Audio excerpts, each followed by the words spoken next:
time. I haven't hit it already, still working, I'm still learning, I'm still searching, finally earning something, finally turning something called a... All right, so this is a topic that came up between me and my buddy a couple months ago, and we were riding, and he's very analytical.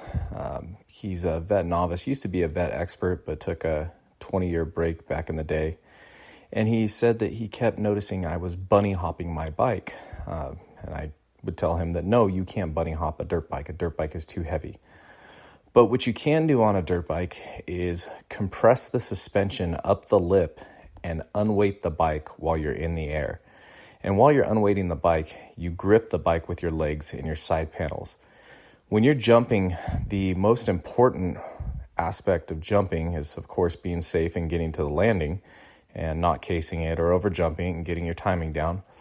But the legs and the feet are the most important part when you're jumping a dirt bike. If you watch any pro, you'll see a lot of feet movement, and they have a lot of grip with their legs when they jump. So in this first picture here, this is a triple right out of the corner that I was seat bouncing. And when I was seat bouncing, what I'm doing is I'm allowing the suspension to compress up into the face, and when I leave the lip of the jump, I'm unweighting the bike with my body. So I'm allowing my body and my legs to go up with the compression of the spring, but I am gripping the bike, the side of the bike and the side panels with my legs so I don't end up doing a Superman or a flying W off of the jump.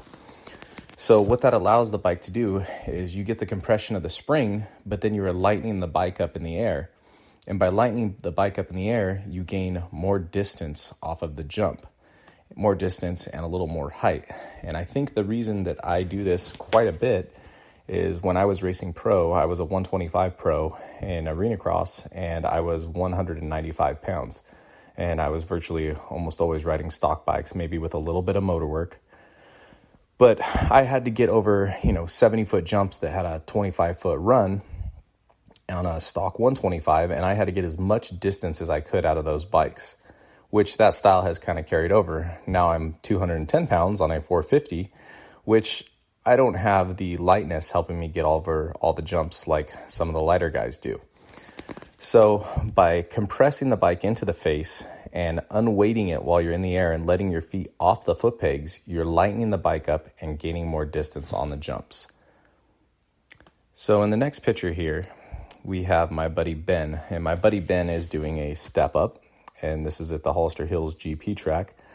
And you can tell he's stretching the bike out. He has his feet kind of up and back off the foot pegs, and you can see he's gripping the back of his bike. If he continued jumping at the angle he was, he'd probably loop the bike out, but he's squeezing the bike very hard with his feet and legs, and then he's pulling up on the back side panels.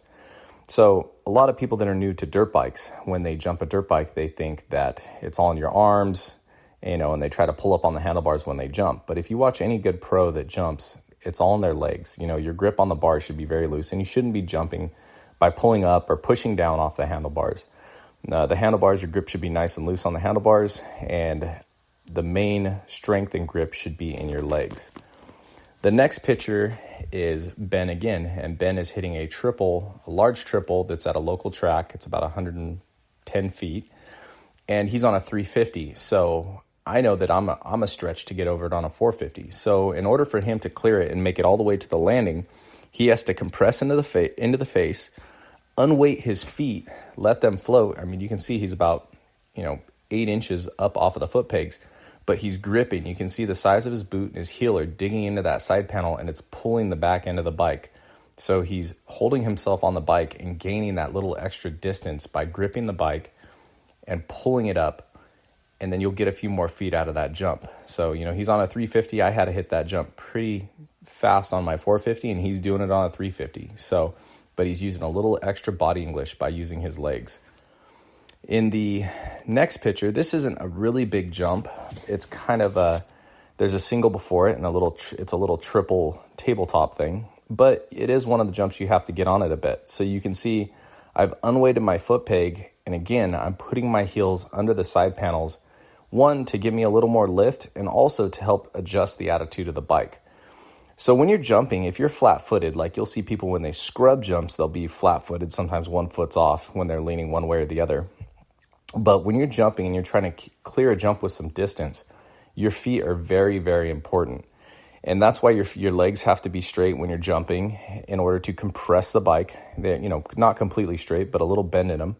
In order to compress the suspension, get the weight of your legs down into the suspension off the jump face.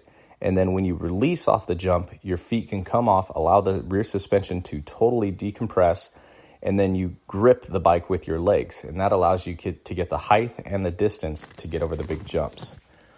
And in this final picture, what I'm doing here, it's a little roller section, but the roller coming into the corner did not have much lip on it. So what I did was I accelerated up the face. I gave it a burst bit of throttle on the face. And then when I came off of it, I unweighted the bike with my feet and my legs. And again, I'm squeezing the back of the bike on the side panels to pull the bike up to get the distance I need to get over the little roller section. So sometimes you'll use this technique, but sometimes you won't. Typically, this technique is for very large jumps, ones that you really have to stretch it out on, like guys on 125s and 250s. Sometimes there's going to be jumps where you really have to stretch it out. And if your feet are flat on the foot pegs, you're not going to get all the distance in the air needed to make that jump. So you have to use the suspension in conjunction with your body to get the lift you need to make it over these large jumps. If you stay flat-footed all the time, it's kind of the law of gravity, right? You become an anchor on your bike. You stay flat-footed, your weight is pushing down in the foot pegs, and what goes up must come down. But if you allow your bike to float a little bit more by getting off the foot pegs, you can get that extra 5 feet, 10 feet to get over a jump.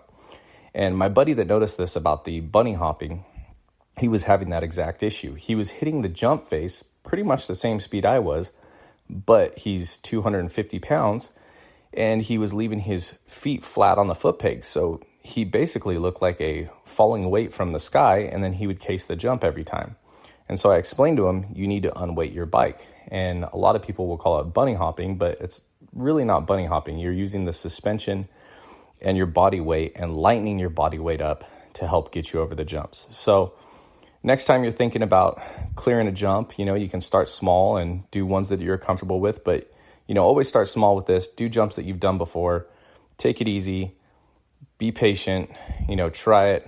Don't do anything that you're not comfortable with, but try it and you'll see that you can gain a little more distance by unweighting the pegs, gripping the bike, and letting the bike float through the air a little bit instead of having dead weight on top of the bike. It's a 240-pound bike, and if you have a 240-pound man that's flat-footed on the foot pegs, you're just falling weight through the air. So in this last picture here, this is Colby Kopp. He just got done racing the West Coast 250 Supercross, and you can see that he is doing the same technique. He's lightened himself on the foot pegs, and he's squeezing the bike and pulling the back end up, and it looks like it was a section he was seat bouncing out of the corner.